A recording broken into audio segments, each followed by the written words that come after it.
कोई मसीह में है, पौलुस कहता है वे नई सृष्टि है। जो नहीं जानते हैं वो आपको मसीह में देखेंगे तो कहेंगे ईसाई है। ऐसा क्यों बोलते हैं? जैसे अभी मैंने बताया ना, जो सिस्टर परवीन को देखेंगे पहले तो सिस्टर परवीन कहेंगे, लेकिन इनके पास खड़े इनके हस्बैंड को देख लिया यूनिफॉर्म में, कहीं वो थानेदार है तो बोलेंगे ये थानेदार नहीं है, ऐसे बोल देंगे। हालांकि वो कभी पुलिस में नहीं गए होंगे, थाने में भी नहीं गए होंगे, अपने पति का खाना लेके भी नहीं गए होंगे, कभी यूनिफॉर्म भी नहीं पहना, लेकिन उनको क्या बोल देंगे? थानेदार नहीं। फौजी की पत्नी को फौजन, बेटा है थोड़ा सा गाल फूला हुआ है तो लड्डू भी बोल सकते हैं, हालांकि वो लड्डू नहीं है। ऐसे लोग जब मसीह में आपको देखते हैं, सच में जो नहीं जानते हैं, जैसे आप फॉरेनर लोगों में देखो, मेरे ख्याल में अगर मुस्लिम में भी देखो, किसी और में भी देखो, सिर्फ भारतीय को छोड़ के, भारतीय लोगों को छोड़ के, वो अपने बच्चे को लड्डू समोसा बर्फी कुछ नहीं कहते होंगे, है ना? वो क्यूट बोलते हैं। भारतीय, हमारे भारतीयों को छोड़ के बाकी सब लोग तो जानते हैं किसको क्या बोलना है ना? हम ऐसे होते हैं, हमारे मन में जो भी आए हम वो बोलेंगे। तो ऐसे जो नहीं जानता है वो मसीह के साथ आपको खड़ा देखेगा, या मसीह में देखेगा, या चर्च नाम की इमारत में देखेगा, या जीसस शब्द बोलता देखेगा, वो आप पे स्टिकर लगा के बोलेगा ईसाई है। और पढ़े लिखों में क्रिश्चियन शब्द भी आपके लिए यूज किया जाएगा, लेकिन मीनिंग बिल्कुल भी जानते नहीं है। आपको क्रॉस अगर डाला आपने तो आपको तब भी क्या बोल देंगे, है ना? हालांकि फिल्मों में मॉडर्न लोग, एक्टर लोग क्रॉस डाल के आए तो कुछ नहीं कहेंगे, है या नहीं? तब कुछ नहीं कहेंगे, बोलेंगे वो तो रोल कर रहा है, बस ऐसे करेंगे। तो जो तो नहीं जानता है वो आपको ईसाई बोलेगा या क्रिश्चियन बोलेगा। लेकिन जिसने जाना, किसने जाना? सबसे पहले पौलुस ने जाना। उसने कहा जो कोई मसीह में है वे नए धर्म में नहीं है। क्योंकि जब मसीह में लोग आए थे, मसीह से परमेश्वर का संदेश सुना था, मसीह का नहीं। मसीह से किसका संदेश सुना था? मसीह के मुंह से किसका संदेश सुना था? परमेश्वर का। क्योंकि मसीह अपना कोई संदेश लेके नहीं आए। अगर लेके आते तो ऐसे कहने की जरूरत नहीं थी, पिता मुझसे बड़ा है, बताने की जरूरत ही नहीं थी। जैसे कुछ लोग बताते ही नहीं कि मेरा टीचर कौन है ना? बताते? जैसे अब मैंने कई लोगों को देखा ना जो हम में से निकल के भी गए, उनसे पूछो आपका टीचर कौन है, वो नहीं बोलेंगे कभी भी, है कि नहीं? तो मसीह ऐसे नहीं किया। अगर मसीह बड़ा बनना चाहता तो मसीह ने क्या बोलना था? मैं हूं, सिर्फ मैं ही हूं और कोई नहीं है। मसीह ने कहा पिता है और वो मुझसे बड़ा है। पिता है और मुझसे मसीह ने ऐसा क्यों बोला? क्योंकि मसीह अपनी महिमा नहीं चाहते थे।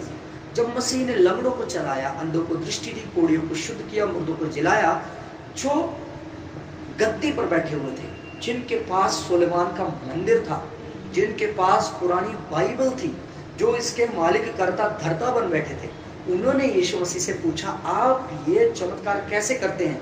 हम भी यहोवा परमेश्वर का इतनी देर से पढ़ रहे हैं, मूसा के द्वारा बताई सारी नीतियों को मान रहे हैं, लेकिन हमसे तो ऐसे नहीं होता है, आप कैसे करते, थोड़ा बताएंगे? तब भी यीशु अपना क्रेडिट ले सकते थे। यीशु ने कहा मैं नहीं करता, स्वर्गीय पिता परमात्मा जिसने स्वर्ग और पृथ्वी को बनाया मुझ में रह के ये काम करता है। किसकी प्रशंसा किया? यदि यीशु ने अपनी प्रशंसा की तब वो कहने पाया हे पिता जैसे पुत्र ने तेरी प्रशंसा की है अब तू भी कर। तो जैसे यीशु ने कहा पिता तेरा धन्यवाद, क्या पिता भी ऐसे कहेंगे यीशु तेरा धन्यवाद? नहीं। उन्होंने उनको वो नाम दिया जो सब नामों से उत्तम है। उन्होंने उनको अधिकार दिया कि आपके नाम के बिना कोई मेरे पास नहीं। उनको क्या आदर और दिया पिता ने? मुर्दों में से जीवित किया, सबका मध्यस्थ बनाया, जिसे हम समझने के लिए बिचौला भी कहेंगे।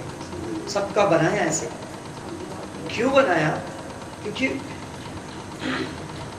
पौलुस कहता है परमेश्वर ने मसीह को इतना ऊपर इसीलिए किया, आज भी मसीह पूरी दुनिया में हो रहा है, इतना ऊपर उसको क्यों किया, स्वर्ग में भी उसको इतना ऊपर क्यों किया? क्योंकि उसने अपने प्राणों को देकर दुनिया की हर एक जाति और मजहब से, हर कौम से लोगों को परमेश्वर के लिए मोल लिया। लोगों का उद्धार होने के लिए, लोगों का मेल मिलाप जीवित परमात्मा से कराने के लिए अपने प्राण क्या कर दिए, दे दिए। देखिए मसीह कहीं भी अपना क्रेडिट नहीं ले रहे थे, इसलिए परमेश्वर ने ऊंचा किया। और जो नहीं जानते वो कहेंगे, उस समय भी लोग कहते थे तू परमेश्वर का पुत्र नहीं है। ये भी कहते थे तू मसीह। जानते हैं ये कौन कहते थे? जिनके लिए वो आया था।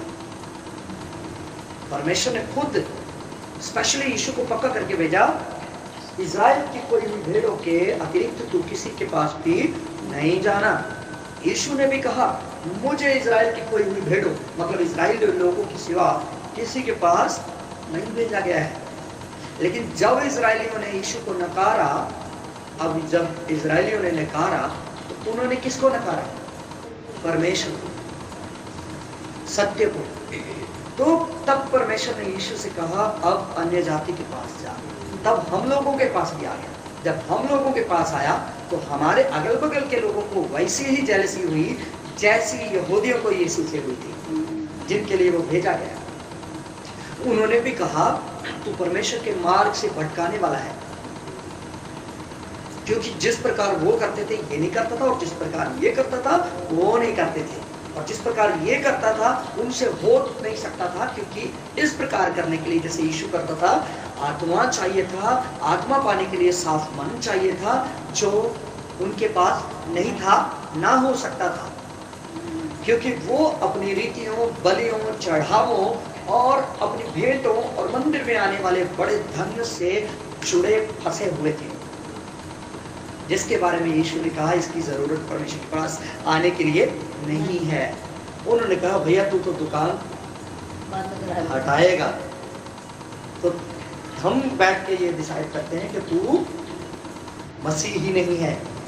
हमने ये फैसला कर लिया है कि हम अब ये कहेंगे कि तू परमेश्वर का पुत्र ही नहीं है, तू हमारा मसीहा ही नहीं है। तो उन्होंने ऐसे किया।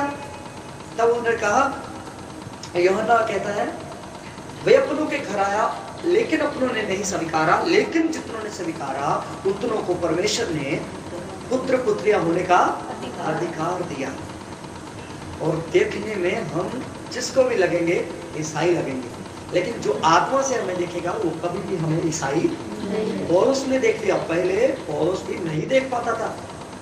पौलुस ने कहा यीशु, यीशु वहां बहुत लोगों का नाम था, लेकिन यीशु को मसीह मानना वो स्वीकार नहीं करते थे, क्योंकि यहूदी गुरु ने ऐसा ही उनको दिखा दिया था, उनकी आंखों पे ऐसा ही चश्मा लगा दिया था। इस के पर मसीहा तो आएगा, लेकिन नाजरत का यीशु मसीह नहीं है, नाजरत का यीशु मसीह नहीं है। तो फिर कुछ बुद्धिमानों ने कहा फिर जब मसीह आएगा क्या इससे भी बड़े काम करेगा? बताओ। उन्होंने, यीशु ने खुद भी कहा अच्छा तुम नहीं विश्वास करते कि मैं मसीह हूं, चलो मेरी बातों से तो मत करो, लेकिन जो मैं काम करता हूं उनसे तो करो,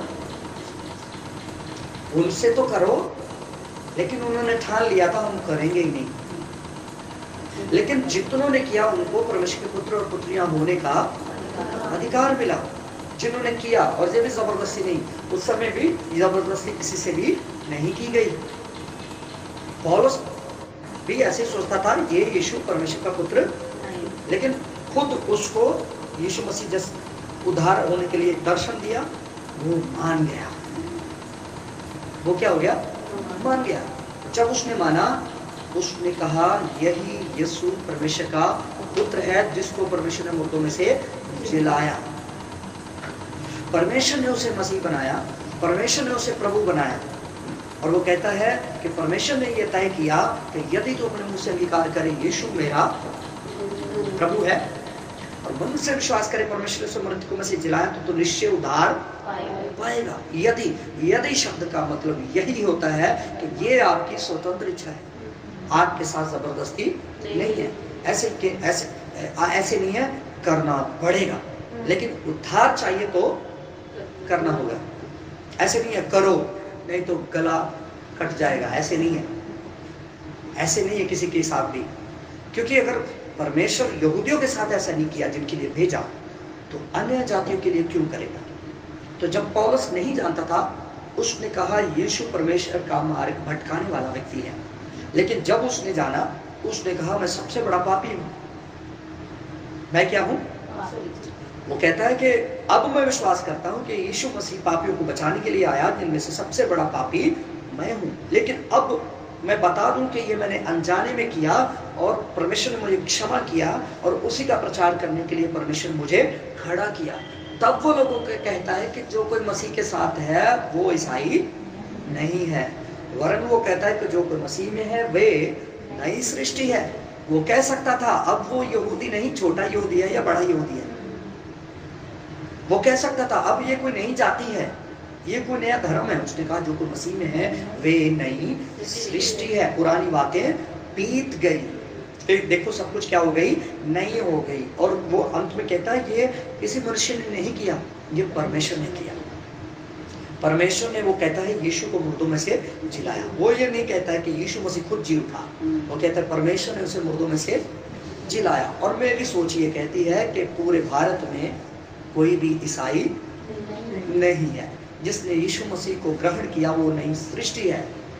और जब हम ग्रहण करते हैं तब भी हम ईसाई नहीं है। अगर हम ईसाई होते धर्म में होते। पर सर फिर भी लोग कहते हैं कि हम ईसाई हैं, जैसे मेरी कहने की है ना, तो वो इसीलिए कहते हैं क्योंकि लोगों ने ऐसे बोल बोल के सिखा दिया। तो नई पीढ़ी जो अभी जो आप सुन रहे नहीं जानते हैं, तो वो मानेंगे मैं ईसाई हूं। नए लोग जो नहीं जानते हैं वो कह सकते हैं मैं फलाना फलाना हूं। लेकिन जैसे पौलुस नहीं जानता था तो वो बोलता था, जैसे वो जान गया उसने कहा जो कोई मसीह में नई सृष्टि है, ना आप गुलाम, ना आप नर, ना कोई नारी, आप परमेश्वर के सामने एक आत्मा हो। आप परमेश्वर की नजर में उसके बेटा और बेटी हो। परमेश्वर, जैसे हम जहाज पे चढ़ते ना, तो जहाज पे चढ़ने से पहले अभी थोड़ा सा होटल तो मुझे ऊपर लग रहा है, लेकिन पेड़ मुझे और भी ऊपर लग रहे हैं। जैसे मैं जहाज पे जाऊंगा तो पेड़, होटल, घर, मकान, गाड़ियां इक्वल लगेंगे कि नहीं? आप भी जब परमेश्वर के एंगल से देखते हैं बराबर लगेगा। दुनिया के एंगल से देखेंगे, हिंदू, मुस्लिम, सिख, ईसाई सब लगेगा ऐसे ऐसे। इसीलिए परमेश्वर के एंगल से देखना क्या करो, शुरू करो, तभी आप परमेश्वर के कार्य को भी देख सकोगे। और जहाँ तक रही मेरे बारे में पूछने का सवाल, तो मैं उस पर आता हूँ। जब मैं एक छोटा बच्चा था, मैंने अपने दादाजी को देखा, वो कंटिन्यूली गुरुद्वारा वगैरह कहीं नहीं जाते थे। लेकिन जब पंजाबी में मस्या बोलते हैं और हिंदी में अमावस बोलते हैं, जब वो दिन होता था तो वो गुरुद्वारा में जाके प्रसाद लेके, जिसे हम पंजाबी में कड़ा कहते हैं, खाते थे। मीठा लगता था, हम भी खा लेते थे।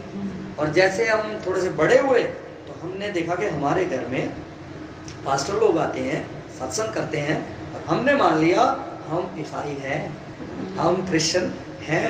और जैसे हम और बड़े हुए तब सच्चाई का वचन मिला, तब पता चला मैं ईसाई नहीं, मैं हिंदू भी नहीं, मैं मुस्लिम भी नहीं, मैं सिख भी नहीं, मैं तो परमेश्वर की संतान हूं। मैं कभी कभी सोचता हूं, क्या स्वर्ग में जो परमात्मा बैठा है वो पगड़ीधारी है? क्या उसने क्रॉस पहना है? क्या उसने क्रॉस पहना है? क्या कुछ और सिंबल जो है धर्मों में, क्या वो वहां पर ऐसा बैठा है? यीशु ने कहा परमेश्वर आत्मा है, उसको कभी किसी ने नहीं देखा है। मैं सोचता हूं अगर परमेश्वर ऐसे होते जैसे आज लोग बोलते हैं, तो सोचना पड़ेगा कि जो पहला आदमी था वो पगड़ी पहनता था या टोपी पहनता था या अंगोछा पहनता था या हैट पहनता था, है ना?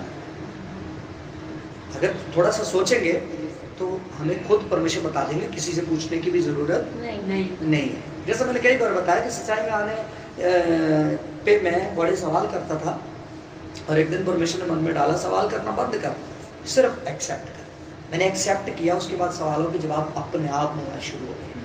अपने आप परमेश्वर ने दिखाना क्या किया, शुरू किया। छोटा बच्चा किताब पकड़ेगा और वो पिक्चर्स देखेगा, और पढ़ाई अभी की नहीं है, हर एक चीज पूछेगा। लेकिन माँ बाप बोलेंगे अभी जितना करो उतना करो, समय आने पर पूरी पिक्चर जान जाएगा, पूरी बुक जान जाएगा। ऐसे ही मेरे साथ भी हुआ। और जब मैंने सच्चाई को जाना तो मैंने देखा कि लोगों का परमेश्वर के साथ मिलना जरूरी है। ये जरूरी कतई नहीं है कि मैं कौन हूँ। बस मैंने तो वैसे पूछा, नहीं, मैंने भी सबके लिए वैसे बताया, अभी रिकॉर्डिंग हुआ, पता नहीं कौन कौन जानेगा।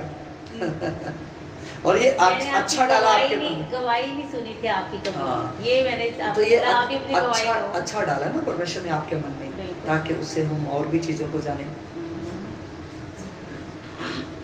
तो धन्यवाद है परमेश्वर का जिसने हमें पौलुस कहता है अपने प्रिय पुत्र यीशु मसीह की संगति में बुलाया।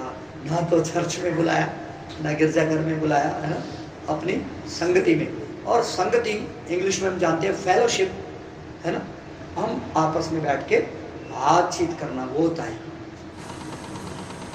अपनी संगति। यीशु मसीह किसके संग है? पिता के संग। हम भी इस समय किसके संग है? पिता के संग। और पिता के संग हम जानते हैं, दाऊद कहता है कि तेरे निकट आनंद और जीवन की परिपूर्णता है। परमेश्वर के संग आनंद और जीवन और शांति की परिपूर्णता है। सुलेमान कहता है तेरे दाहिने हाथ धन और दौलत, बाएं हाथ में लंबी आयु है, दीर्घायु है। तो ऐसी संगति में रहना अच्छा है जहाँ पर आशीष है, तंदुरुस्ती है, जहाँ पर लंबी आयु है। तो यहाँ वहाँ क्या है? यहाँ वहाँ तो कुछ भी नहीं है। लड़ाइयाँ हैं, झगड़े हैं, परेशानी है, सोच है, चिंता है, डर है, फिक्र है। लोगों को क्लेरिफाई करना पड़ेगा आपको, है ना। आपको जैसे उन्होंने कहा आप तो उर्दू, लेकिन आप तो क्रिश्चियन का बोल रहे हो। लेकिन परमेश्वर के साथ ऐसा कुछ भी